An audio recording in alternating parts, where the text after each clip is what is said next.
Abençoado por dois grandes ídolos da camisa 8 do Vasco, Felipe Bastos é destaque. E você vai ouvir um desses que vestiram a camisa número 8 do nosso clube, dando um recado para o atual 8 do Vasco da Gama. Você vai ter informações sobre a formação do time do Vasco, que pode ter desfalques, mas a base está sendo valorizada. Muita gente subindo. Tem gente que a galera gosta, que hoje já treinou entre os profissionais. Vamos saber do São Paulo, que apesar da vitória na estreia, não está com um clima muito bom para pegar o Vasco domingo aqui no Rio de Janeiro. Vamos falar de Fred Guarim, mais um capítulo da novela, que está terminando, e o Vasco notifica a empresa que vazou os uniformes no dia do lançamento da capa. Essas e outras informações num AVNews recheadíssimo. Olha, tem inclusive um retrospecto de Vasco e São Paulo que é curiosíssimo. Se ligue. Olha, hoje é sexta-feira, ela tá animadíssima. Guitarrinha, se for fazer alguma coisa, de máscara, hein? Vem, Guitarrinha!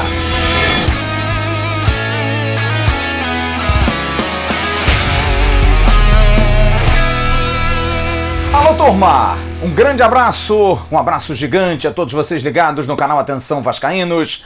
Nessa sexta-feira, dia 14 de agosto de 2020. Todo mundo feliz com a ótima vitória do Vasco ontem, que nós vamos falar nesse vídeo, o nosso AVNews, o nosso vídeo de toda noite que você curte tanto. Um jogo que ficou marcado pela atuação de um jogador, Felipe Bastos, ele mesmo, tão contestado, amado ou odiado. É um jogador que tem identificação com o Vasco, que voltou ao Vasco nesse ano quando praticamente estava de fora e botou na sua cabeça que precisava dar a volta por cima. E vem fazendo gols, e vem sendo importante, e vem comandando a equipe. Para muitos, Felipe Bastos amadureceu. Parou com as dancinhas, disse isso ontem na coletiva na Vasco TV logo após a partida. As danças agora para os mais jovens, Thales e outros mais. Eu preciso me conter mais, preciso ser mais adulto. E Felipe Bastos tem mostrado exatamente isso, esse espírito de liderança. E como grande vascaíno que é, comandou a equipe ontem, jogando com técnica, com qualidade e mostrando um volante com condição de chegar na área e fazer gol e também defender. E foi principalmente na questão da bola parada que chamou a atenção. Primeiro numa falta de longa distância, bateu de peito de pé, a bola bateu no travessão do goleiro Maílson do Sport. E na sequência, aos 31 minutos, ele fez esse golaço que você está vendo. Um gol de falta pelo lado esquerdo, lembrando grandes cobradores do Vasco. Roberto Dinamite, talvez o maior deles, o grande artilheiro da história do clube e do futebol brasileiro. Mas ele vestiu a 8 que ele reverencia tanto. E ele falou ontem na entrevista, logo após o jogo, sobre a questão da camisa 8 e a identificação que tem com um craque da grande história do nosso clube, o reizinho Juninho Pernambucano. Antes de entrar aqui na coletiva, eu recebi uma mensagem dos meninos que jogaram comigo na base. E eu usava número 8 porque eu era meia. Depois um treinador na base me botou de volante, né? E era número 8 por causa do Juninho, porque eu já admirava ele e por tudo que ele tinha feito aqui no Vasco, por tudo que ele estava fazendo na carreira dele. E assim que eu voltei e a 8 estava vaga, eu escolhi porque também era uma coisa que eu queria e uma coisa importante também que eu peguei para mim. Tudo que me fazia bem, eu peguei para mim. E a número 8 me fazia bem, me faz ter lembranças boas. E graças a Deus está saindo os gols. Com certeza tem influência do Juninho. Mas isso tem uma característica na minha carreira. Meu pai me cobrava jogar com a número 8. Tá aí, pai, tô jogando com a número 8 e tô fazendo aquilo que o senhor já sabe. Eu hoje tentei falar com o Juninho e consegui falar com o Juninho.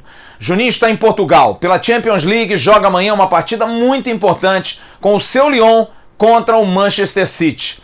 Não quer muito falar de outros assuntos, me deixou isso bastante claro. Até porque a coisa acontece e sai muito divulgada e ele não quer. Ele quer, na verdade, se concentrar no Lyon. Está certo, mas não deixou de comentar que ficou muito feliz por conta do sucesso de Felipe Bastos. Tanto é, e você está vendo aí, que ele curtiu ontem uma postagem do próprio Vasco no gol de falta. E hoje, quando conversou comigo, foi bastante claro. Que beleza o Bastos, hein? Que beleza de cobrança de falta. Fico muito feliz por ele. Ontem à noite, eu troquei mensagens com o Felipe Bastos. E o Bastos também disse: olha, realmente gostaria muito de mandar uma mensagem para o Juninho, porque é um cara que me inspira demais. Um camisa 8 que reverencia um outro camisa 8. Mas eu falei com um outro camisa 8 da história do Vasco. Um jogador espetacular. Falei com o Rei e falo com o Príncipe. Giovani, que era um talentoso jogador na cobrança de faltas e também na cobrança de pênaltis. Jogador de muita categoria, de muito talento no toque da bola. E ele manda uma mensagem a Felipe Bastos, muito feliz pelo bom desempenho que ele teve ontem. Mas primeiro fala sobre a arte de cobrar faltas, de bater na bola. Como é que se bate na bola com tanto talento assim, hein, Príncipe Giovani? O segredo de bater na bola é treinamento. Se você tem um dom de bater bem na bola, eu, graças a Deus, Deus me deu um dom até de bater até não tão bem, mas bater na bola, e eu fui aprimorando. Eu vi o Roberto treinando falta, eu vi o Zico pela televisão, eu vi o Zenon, vi vários jogadores, e aí você vai aprimorando. Rivelino, mais antigo, mas eu também vi, quer dizer, todos esses jogadores, o Neto que jogou no Corinthians, nós jogamos na seleção junto, a batida desses caras a gente vai aprimorando. Marcelinho Carioca, que para mim é um dos que batia perfeitamente na bola de longe, de perto, a gente vai aprimorando, não tem segredo, o segredo é treinamento. Se você treinar, você vai fazer até com certa facilidade, mas depende do treinamento, esse é o segredo, treinar, se aprende treinando. E se você treinar num jogo, não é que vai ser fácil, mas se torna uma coisa normal bater e fazer gol de falta, como foi o caso do Felipe Bastos no jogo de ontem. Agora sim, Giovani manda um recado para o Felipe Bastos, feliz pelo seu desempenho. Mas segundo ele, teve uma influência na partida. Fala, Felipe Bastos, que parabéns pelos 2 gols aí, importante, a batida na bola como poucos. Mas também a camisa 8, né? A camisa 8 tem história, não só eu que vesti não, vários outros, né? Então parabéns, que você continua nesse mesmo ritmo e você vai ser importante pro Vasco, pro time do Ramon, e eu não tenho dúvida que o Vasco vai fazer um belo campeonato. Grande abraço e parabéns pela bela atuação. Felipe Bastos, que estará domingo no jogo com o São Paulo. E é bom lembrarmos, no último jogo, Vasco da Gama e São Paulo, que o Vasco jogou em São Januário, vitória por 2-0. Gols de Thales Magno e de Felipe Bastos. Esse gol aí que você está vendo. Ele está realmente num momento muito bom. Momento artilheiro de um jogador que tem 17 gols com a camisa Cruz Maltina. Você já conhece o novo aplicativo da OneFootball? Não? Não sabe o que está perdendo. O layout cada dia mais bonito, maravilhoso, feito com muito carinho. Você baixa o OneFootball na palma da sua mão para o seu celular. Aqui embaixo você tem na descrição o link da OneFootball. E você recebe notícias em absoluta primeira mão. É só notificar ali e colocar Vasco da Gama. Você personaliza e você vai receber toda hora um aviso de que tem uma notícia do Vasco da Gama. OneFootball, mais bonito, layout diferente, mas as notícias cada dia melhores. Parceiro do canal Atenção Vascaínos. O jogo de domingo entre Vasco e São Paulo é o segundo das duas equipes. O Vasco não jogou contra o Palmeiras na abertura do campeonato e também o São Paulo não enfrentou o Goiás com o problema dos jogadores do time goiano infectados com a Covid-19. Vasco e São Paulo jogaram ontem. O Vasco venceu por 2-0, o São Paulo venceu o Fortaleza por 1-0. E olha, é um confronto muito equilibrado. Fui levantar números hoje e fiquei impressionado. 43 vitórias tem o São Paulo, 192 gols a favor do time paulista. O Vasco tem 43 vitórias também, tira a teima no domingo, 168 gols tem o Vasco da Gama, 35 empates, 121 partidas, 360 gols. No dia 13 de maio de 1930, em São Januário, o Vasco venceu por 2-1. O primeiro jogo entre as equipes. E o último jogo foi no dia 28 de novembro de 2019. O Vasco perdeu jogando muito mal em São Paulo contra o São Paulo por 1-0. Para esse jogo de domingo, Iago Pikachu fez exame hoje, mas dificilmente, pela maneira como saiu, deve ter condição de atuar. Cláudio Vinck e Caio Tenório são os favoritos. São os jogadores da posição. O Caio Tenório jogou ontem, o Cláudio Vinck poderia ganhar uma oportunidade, mas teve problema no ombro e ficou a semana treinando à parte. Mas já está bem e pode ser, pela experiência, o jogador a ser escolhido para enfrentar o São Paulo no domingo. Os jogadores do Vasco fizeram hoje, você está vendo aí fotos, exames em São Januário através do laboratório Sérgio Franco. Exames para o jogo de domingo. Na verdade, amanhã os resultados devem sair. Saiu uma nota oficial hoje de até 48 horas, mas não.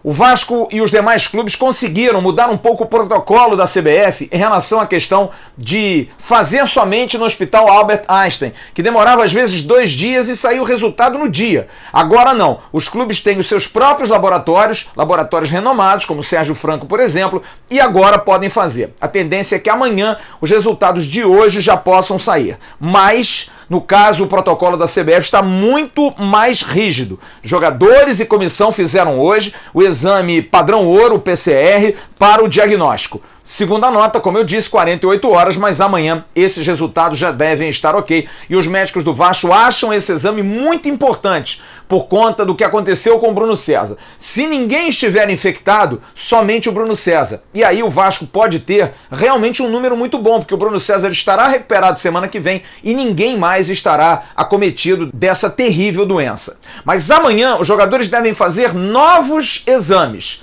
E aí você poderia me perguntar, mas tanto exame para quê, Flávio? Para o jogo contra o Ceará, na quinta-feira que vem. Por quê? Porque é uma norma do governo do Ceará para que pessoas que entram no Ceará precisam ter exame, principalmente os atletas, no caso, que vão jogar, precisam ter o exame 48 horas antes da partida, que vai ser na quinta-feira que vem. Fazendo amanhã, o resultado deve sair na segunda-feira, para que terça já se diga quais estão liberados para jogar. Aliás, o Vasco está montando um esquema de guerra para viajar para Fortaleza. Vai ser o primeiro jogo fora, a primeira viagem desde que o futebol voltou para o Vasco da Gama. Vai ter avião fretado, tudo certo.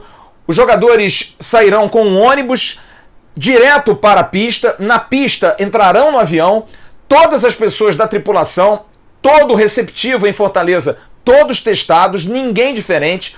Ônibus privativo e também uma ala inteira de um hotel a ser reservado somente para os jogadores do Vasco. Inclusive, cozinha privativa, tratamento específico para que ninguém seja contaminado. É uma preocupação que o Vasco está tendo. Provavelmente o Vasco até vai levar também a sua comida, vai levar também seus cozinheiros. Pode-se pensar aí num grande aparato, ainda está se vendo isso, para que não se tenha nenhum problema, não se tenha nem contato, porque qualquer contato pode ser perigoso com o externo para contaminar os jogadores. Desse ponto, o Vasco está cuidando de todos os detalhes, realmente se cuidando muito, fazendo um trabalho brilhante na parte operacional, para que nenhum problema ocorra para o jogo da semana que vem contra o Ceará. Esperar então os exames de amanhã, que ninguém esteja contaminado, que o grupo esteja completo para a partida contra o São Paulo. E amanhã, esperando até segunda, terça-feira, os exames saírem para liberar a lista de jogadores que poderão ir jogar contra o Ceará lá em Fortaleza. E o São Paulo, como deve estar para o jogo de domingo contra o Vasco aqui em São Januário, 4 horas da tarde? Nós vamos até a redação do Diário Lance com o repórter Felipe Lucena, que vai trazer todas as informações do tricolor do Morumbi, que não está vivendo um momento muito bom não. Foi eliminado no Campeonato Paulista pelo Mirassol, realmente crise, não jogou bem ontem contra o Fortaleza, mas venceu. O técnico Fernando Diniz parece que está na corda bamba e é esse São Paulo que vem jogar contra o Vasco domingo aqui em São Januário. Felipe Lucena, traga-nos as informações do tricolor do Morumbi, por favor, Felipe. Fala galera do Atenção Vascaínos, aqui quem tá falando é Felipe Lucena, setorista do São Paulo pelo Lance, e tô aqui para conversar com vocês sobre esse tricolor que vai jogar contra o Vasco da Gama no domingo em São Januário. No ano passado, o São Paulo, quando visitou São Januário, vinha com 5 vitórias consecutivas sob o comando do Cuca e perdeu por 2-0. Depois daquela partida, o time não conseguiu mais se encontrar e acabou se contentando com uma vaga para a Copa Libertadores, sendo que naquele momento a intenção da equipe era brigar pelo título do Campeonato Brasileiro. Agora o São Paulo vai para o Rio de Janeiro depois de ter estreado com vitória no Campeonato Brasileiro contra o Fortaleza. O jogo da primeira rodada contra o Goiás em Goiânia acabou sendo adiado devido aos 10 casos de Covid-19 identificados nos jogadores do Goiás e informados ao clube só na manhã da partida. Então o São Paulo acabou estreando contra o Fortaleza na última quinta-feira. O São Paulo venceu por 1-0, mas está bastante pressionado porque no Campeonato Paulista, onde vinha muito bem até a parada dos campeonatos, acabou sendo eliminado pelo Mirassol nas quartas de final, uma atuação muito ruim, que muitos consideram também a pior eliminação da história do clube, o pior vexame. Então o Fernando Diniz está pressionado. São Paulo ganhou do Fortaleza jogando mal. O Diniz, depois da partida, inclusive disse que o objetivo do time nessa partida era ganhar e não desempenhar bem, porque geralmente, vocês sabem, Fernando Diniz treinou o Fluminense, ele prioriza sempre o desempenho como o método mais fácil de chegar ao resultado. Dessa vez era o resultado pelo resultado, se não desse para jogar bem, tudo bem, porque o São Paulo precisava dos 3 pontos. Ganhou os 3 pontos, mas continua sendo bastante criticado pela maneira com que vem jogando. O São Paulo não teve nenhum caso de Covid-19 desde que retomou os treinamentos, ainda não foram feitos os exames prévios a essa partida contra o Vasco da Gama, mas caso se mantenha assim, acredito que o Diniz vai manter a equipe que jogou contra o Fortaleza, com o Lisiero no lugar do Pato, né? O Pato, que vinha sendo titular até a eliminação do Campeonato Paulista, foi o jogador que perdeu a posição aí depois dessa derrota para o Mirassol. O Lisiero entrou no meio de campo, Daniel Alves passou a jogar como um atacante pelo lado direito, marcou o gol da vitória contra o Fortaleza. O Pablo, que vinha jogando pelo lado direito, passou a jogar como centroavante, também teve boa atuação. Então o São Paulo muito provavelmente vai jogar com Thiago Volpi, Juanfran, Arboleda, Bruno Alves e Reinaldo, Tietê, Daniel Alves, Lisiero, Igor Gomes. O Vitor Bueno é dúvida, porque foi cortado do jogo contra o Fortaleza por causa de um incômodo no adutor. Jogou o Paulinho Boia, então Vitor Bueno ou Paulinho Boia, e Pablo no comando do ataque. Então ainda vamos ter treinos até o dia do jogo, mas o São Paulo inicialmente deve ir sem grandes mudanças para enfrentar o Vasco no Rio de Janeiro. Valeu, galera, um grande abraço para vocês, até a próxima. Eu vou agora ouvir o VP de Obras e Engenharia do Vasco, Pedro Seixas, porque ontem o jogo foi à noite e me parece que não houve nenhuma reclamação em relação aos refletores, à iluminação. A iluminação me pareceu boa. Realmente, depois de muito tempo, se acertou a questão dos refletores. E eu fui ouvir o Pedro Seixas para saber dele se houve alguma modificação, algo que fizesse com que a luz dentro do gramado fosse melhor, não houvesse nenhum tipo de reclamação de atletas e também por conta da televisão que transmite e dos próprios torcedores. Pedro Seixas fala sobre esse assunto. Flávio, o problema que a gente tinha detectado na iluminação era de falta de uniformidade, especialmente do lado da social. Então a gente reposicionou todos os projetores instalados ali em cima da marquise da social, revendo os alvos, né, os focos desses projetores. Então a gente reposicionou realmente todos os projetores para tentar trazer essa uniformidade. Aparentemente, visualmente, no jogo de ontem contra o Sport, a gente já pôde perceber uma melhora nesse sentido. Mas ainda tem ajuste para ser feito. Ao mesmo tempo, a gente percebeu que ainda tem alguns ajustes. Então, foi uma primeira melhora que a gente ainda vai trabalhar um pouco mais em cima disso para corrigir alguns pontos que estão com a luz mais forte ou alguns pontos com pouca iluminação, especialmente ali do lado da social. Durante a partida, o Iago Pikachu chegou a fazer assim num lance, quando levantou demais a bola, como se o refletor estivesse atrapalhando. Isso é algum problema ou é algo que não dá para mexer em função da estrutura física do estádio de São Januário, hein, Pedro? A questão dos jogadores, né, e é o que a gente chama de ofuscamento. Esse ofuscamento dos jogadores é uma questão muito mais complicada da gente resolver em São Januário por conta da arquitetura do estádio. Os projetores estão instalados em cima da marquise. A marquise, a gente não tem como alterar a altura da marquise, né? Seria refazer a estrutura. Então a gente, quando fez a obra no passado, a gente já elevou esses projetores em 1 ou 2 metros. Eles eram coladinhos na base da marquise. E aí a gente fez uma estrutura metálica ali já subindo um pouco, ganhando um pouco mais de altura nesses projetores. Para a gente corrigir o ofuscamento, eliminar o ofuscamento, a gente precisaria subir uns 6 metros aí esses projetores. E a estrutura não suporta. Então é algo que a gente fica limitado à arquitetura do estádio. E, enfim, a gente tenta minimizar isso com algum reposicionamento dos projetores, mas é um aspecto que, infelizmente, pela arquitetura atual do estádio, a gente não consegue corrigir. Então, isso, claro, no projeto de modernização do estádio, aí a gente tem uma intervenção mais ampla e aí a gente dá uma solução completa para a iluminação que elimine esse ofuscamento. Domingo, portanto, tudo resolvido. Campo, a princípio, não está excepcional, mas também não está tão ruim assim. À luz, tivemos as explicações. Vasco e São Paulo, 43 vitórias para cada lado, é um tira-teima. São Paulo vindo em crise, o Vasco vindo com vitória, mas com desfalques. De repente, vamos ter uma grande partida. Domingo, 4 da tarde. 15h15 domingo é o nosso pré-jogo. Eu quero você ligado aqui no canal Atenção Vascaínos. Os campeonatos voltaram, o futebol voltou e a 1xBet também volta com muita vontade que você ganhe dinheiro. É a maior empresa global bookmaker do mundo, que paga rápido e paga bem. Você pode ter certeza. Faça aqui embaixo, nos comentários tem um link, faça o seu cadastro e coloque a palavra promocional Vascaínos. Faça um pequeno depósito, colocando Vascaínos, o depósito dobra para o primeiro depósito. E aí você joga e vai ganhar dinheiro. Venha para a 1xBet, era realmente demais. 1xBet, parceiro do canal Atenção Vascaínos. Eu apurei hoje a situação do meio-campo Juninho. Está realmente muito próximo do acerto. Troquei mensagens com José Luiz Moreira, VP de futebol do Vasco, e fiz a pergunta. Soube que o negócio está muito próximo, uma renovação até 2023. E ele disse, realmente, a coisa está muito bem parada. Tentei contato com Marcelo Bastos, com o empresário do atleta, que é o que tem o contrato, apesar da briga que acontece entre dois empresários, Marcelo Bastos e Ulisses Jorge, mas Marcelo tem o contrato, e a assessoria não quis me passar maiores detalhes, mas eu apurei também que pelo lado do empresário há otimismo que Juninho finalmente tenha colocado a cabeça no lugar, apesar de toda a influência de um tio, que parece que realmente quer que o jogador troque de empresário, mas parece que o jogador sentiu que vai ter prejuízo somente ele, e Juninho deve assinar contrato até 2023. E aqui uma notícia muito boa para o torcedor do Vasco, olha...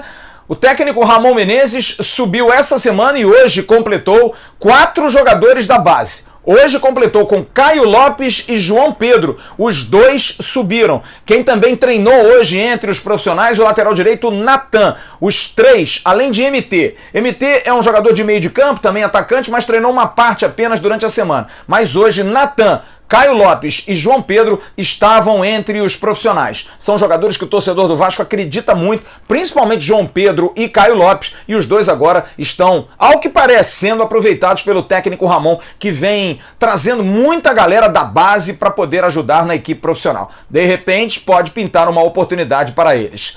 Neto Borges, você está vendo a foto dele aí, ao lado do vice de futebol José Luiz Moreira, uma notícia que nós demos hoje no Bom Dia Gigante com o Emerson Rocha. Expectativa agora para jogar. Dificilmente ele vai estar à disposição para domingo, tem 2 dias apenas de treino, mas olha, já ouvi de pessoas da comissão técnica que os primeiros movimentos do Neto Borges são muito bons, jogador que pode ajudar demais. Neto Borges não deve também estar pronto para o jogo da semana que vem contra o Ceará, talvez passe a semana toda treinando, para aí sim, na 4ª rodada, poder jogar pelo Vasco da Gama. É um jogador que vai ser muito útil nessa campanha que o Vasco quer fazer do Campeonato Brasileiro 2020. Para concluir esse AV News, 2 informações muito importantes. Conversei hoje com Rogério Pérez, o VP jurídico do Vasco da Gama, que me confirmou. O Vasco encaminhou ontem uma notificação a Centauro por conta daquela situação do vazamento das camisas, dos uniformes do Vasco no dia da apresentação. Foi feita uma carta, uma notificação, em que o presidente Alexandre Campelo assina e é feita uma explicação do que não poderia ter acontecido. Na verdade, o Vasco está pedindo a Centauro que em 48 horas possa responder por que isso aconteceu, que dê uma justificativa e que também possa, de alguma forma, amenizar, não um prejuízo, mas principalmente possa melhorar a situação, porque não ficou legal, ficou muito ruim. Dependendo do que a Centauro responder, o Vasco vai tomar uma medida mais séria ou então vai aceitar a situação colocada. Precisa sim que a Centauro se posicione. Na verdade, a Centauro é uma grande empresa que vende muito. Também criar um embate com uma empresa desse tamanho talvez não seja tão importante. Mas, independente disso, o Vasco precisa ter respeito por parte da empresa Centauro, porque essa empresa vazou o uniforme. Talvez até tenha sido uma maneira, segundo muitos, do torcedor se motivar ainda mais, porque ficou chateado. Causou um constrangimento enorme. Mas não interessa. Errou, tem que pagar por isso. E o Vasco espera 48 horas por conta da Centauro algum tipo de posicionamento. Fred Guarim, vou continuar falando dele enquanto ele não rescindir o contrato. Mas hoje a informação é diferente. Marcelo Ferreira, empresário do jogador, me disse: estamos aí nos detalhes finais para realmente a rescisão de contrato de Fred Guarim. E eu fiz uma pergunta ao Marcelo Ferreira. Guarim não vai se manifestar, Marcelo? Ele não vai mandar uma mensagem ao torcedor do Vasco, com quem tem uma relação tão boa, com quem realmente trocou juras de amor, inclusive tatuando a Cruz de Malta em seu corpo? Ele disse sim, Fred Guarim com certeza vai se manifestar e na hora certa todos vamos falar. Vamos esperar então que isso possa ser verdade. Aproveitando para mandar um grande abraço a um dos maiores ídolos da história do Clube de Regatas Vasco da Gama, o querido Carlos Germano Schwambach Neto. Carlos Germano, que nos deu muitas alegrias como um dos maiores goleiros do Vasco da Gama. Tivemos grandes goleiros, Barbosa, Andrada, Elton e muitos outros, Fábio, goleiros espetaculares nesse trajeto que o Vasco teve de história de 122 anos. Mazzaropi e muitos outros, Acácio. Mas Carlos Germano ficou marcado pelos títulos de 97 a 2000, prata da casa. E hoje Carlos Germano está completando mais um ano de vida ao lado da sua querida esposa Ana, das suas filhas. Germano, um beijo. Saiba que nós temos uma profunda admiração por você. Diria que eu amo você, pelo muito que você nos fez e principalmente pela figura humana que você é, que me ajudou muito, sempre foi muito parceiro, muito amigo, e a gente tem muita felicidade de nutrir uma amizade um pelo outro. Fica aqui o meu abraço, meu fraterno abraço, e que você tenha muita saúde para seguir na sua linda e maravilhosa vida, porque você é um ser humano muito diferente. É isso aí, turma. Amanhã a gente vai ter uma live a partir de 3h30 da tarde. Estaremos falando do Vasco. Vai ser uma live mais descontraída. Inclusive pessoas que apoiam o canal, patrocinadores, estarão participando. Vamos botar a galera que aqui só patrocina quem é vascaíno. Então a gente vai bater um papo. E domingo, a partir de 15h15, a abertura no pré-jogo da nossa jornada para Vasco e São Paulo. 4 horas da tarde a bola vai rolando. E depois, às 18 horas, o nosso pós-jogo. Aliás, bombando, arrebentando de audiência. Muito obrigado a você que tem prestigiado e acreditado, acima de tudo, no canal Atenção Vascaínos. Um grande abraço, uma ótima noite, um bom final de semana e domingo estamos juntos. Aliás, amanhã estamos juntos, mas domingo estamos juntos com o nosso maior sentimento, o Vasco da Gama. Tchau, turma!